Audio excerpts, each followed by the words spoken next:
I often also make offerings to monks. I do not discriminate between the animal people, meat-eating monk, priest, or non-meat-eating priest or monk. Maybe it depends on tradition, but mostly eat whatever's given in your own bowl. That's it. Now, if you know people already very well, you could tell them, please give only vegan, because as a monk, you have compassion. That's why you want to become a monk. You want to be a Buddha so that you can help others lessen their suffering. Eating meat causes a lot of suffering for the animal people. Your own body also, you might have sickness because of that.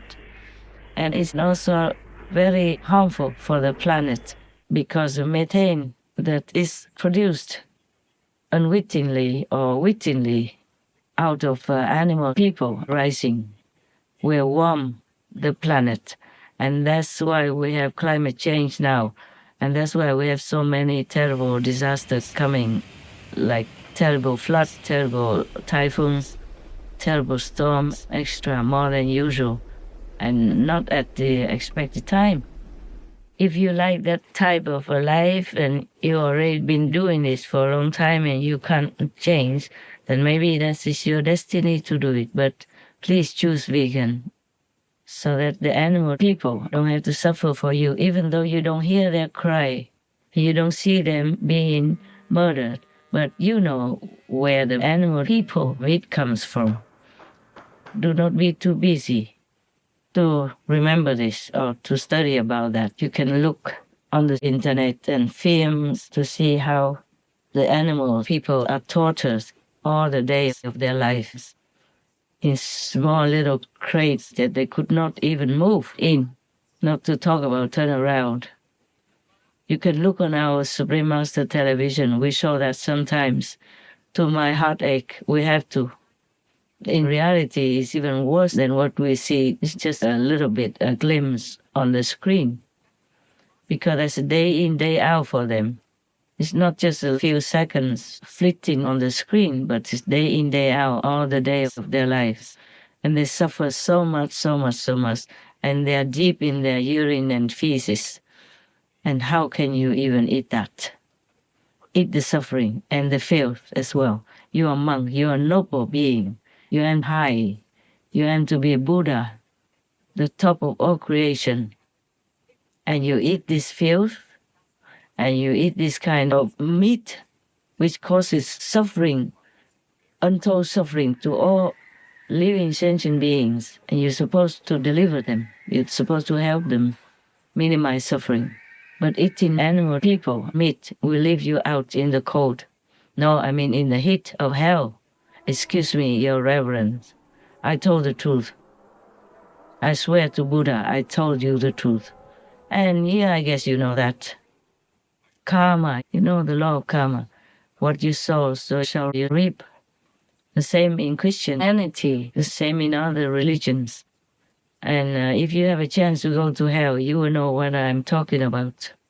I hope you don't have a chance to go there, not for suffering.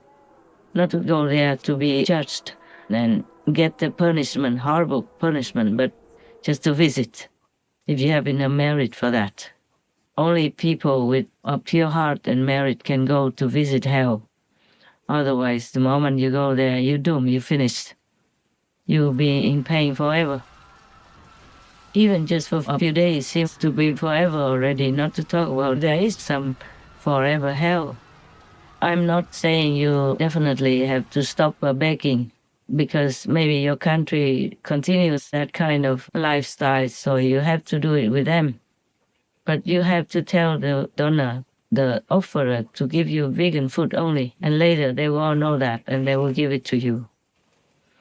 Rather die of hunger than commit the killing karma, because it will come back to you 10,000-fold or more than that. Depends on how long you live, how much you eat, how many animal people you bury in your stomach like a graveyard. Now, maybe it is your destiny to go out begging for food. And I don't blame you. Nobody blames you, because we all have our destiny, even as monks. We have our karma. We have our destiny already prepared. and you can't change it unless you become enlightened and truly get out of the cycle of birth and death. There is a monk who is the king of beggars. He's a kind of a beggar king, just like many other kings, just a different kind of kingship, kinghood. He's a beggar king, but he became a monk in the physical life, and he also goes out begging every day. He goes everywhere, not just inside his village or his hometown. So he can't even change that. Maybe if he prays a lot, then he can change. He can settle down somewhere and let people who follow him, who respect him, come and make offerings to him. It's safer for him and more convenient for people to come and visit.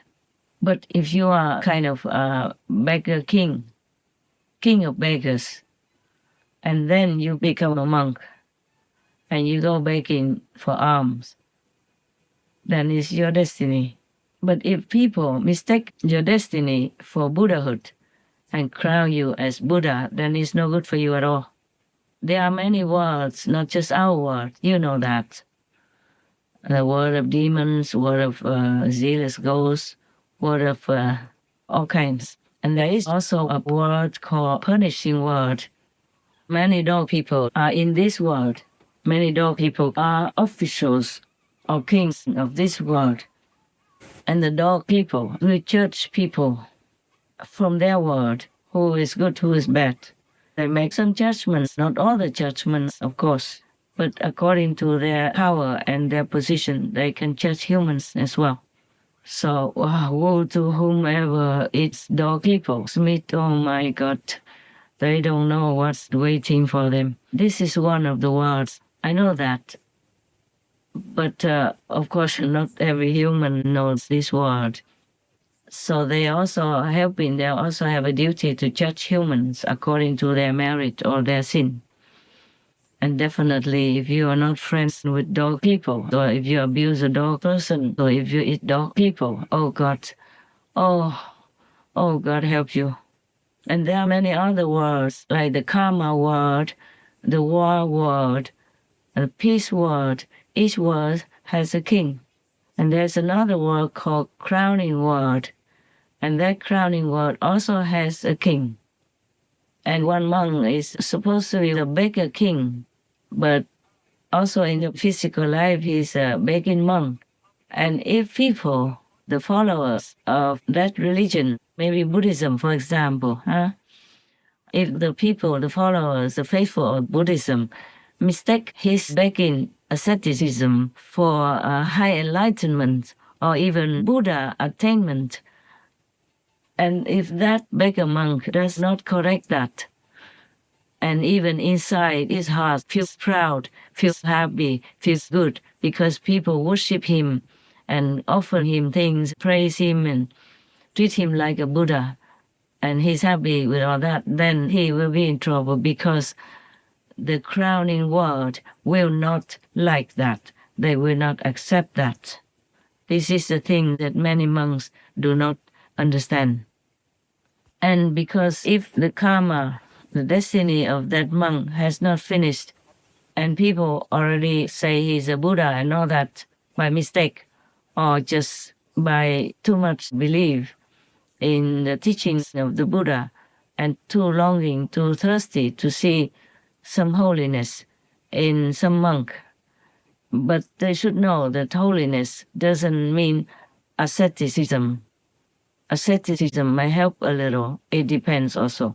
So now if that beggar monk, the monk-for-alms, destiny has not finished being the king of beggars, and he has already jumped around or accepted people calling him a Buddha or treating him like a Buddha, and inside he's happy to be worshipped, adored, and offered like that, then the crowning world will not be happy.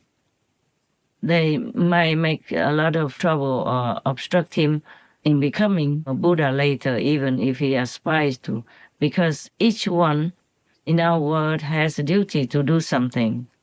And if you don't do it, then you have to do it again until you do it perfectly, the way you should do it. Everyone, not just the begging monk or the beggar king. who became a monk, because like that, he's misleading people and pointing to people the wrong direction, worshiping the wrong person, the wrong being, who has not been worthy of worship and who has not done his kingship perfectly as a king of beggars. Actually, it's like that. There are many kings in the whole universe. Each one does different things, takes care of different work. So the king of beggars cannot do much more than just go begging, so he also cannot help himself. But he could also stop and beg in one place. And meanwhile, also inside, he has to take care of the beggars. He might not even know it if he's not enlightened enough. Then he doesn't know who he is and what he's doing subconsciously while he is on the planet as a human, in a human form. He has to take care of all the beggars. So when they're in trouble, he has to go there and comfort them or help them when he can. But if he enjoys being placed on a pedestal and being called a Buddha and doesn't want to go down from there, or he's too comfortable to stay there, then his merit will be deducted a lot. And if he cannot complete his work in this lifetime as a king of beggars, he doesn't do well because he doesn't concentrate on that. Just concentrates on being worshipped and adored and receiving offers and being prostrated to and all that. Then he cannot have enough time and concentration to help the beggars and to fulfill his duty as the king of beggars.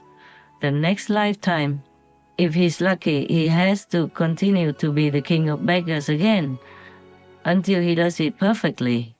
Or he has to become just a normal beggar, stripped of his crown, of his position. It depends on how much he neglects his job.